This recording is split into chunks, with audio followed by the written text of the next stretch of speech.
दौंड शहरातून जाणारा 160 क्रमांकाचा मनमाड सांगली महामार्ग हा वादाच्या भोवऱ्यात अडकताना दिसतोय।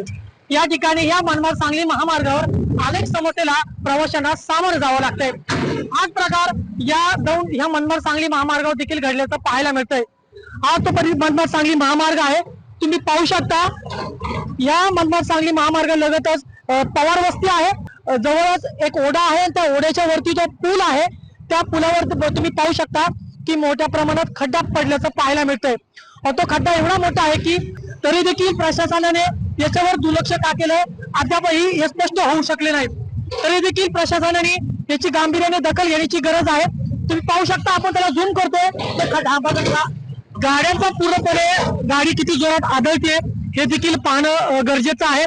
तर तुम्ही पुढच्या बाजूला पाहू शकता, त्या पुढील भागात देखील जो आहे दौंड शहरामध्ये जातो रस्ता, त्या दौंड शहराच्या दिशेने देखील मोठ्या प्रमाणात तो खड्डा पडलेला आहे।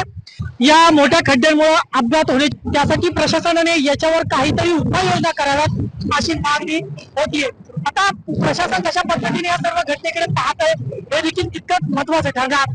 पवन साळवे, न्यूज अनकट, दौंड।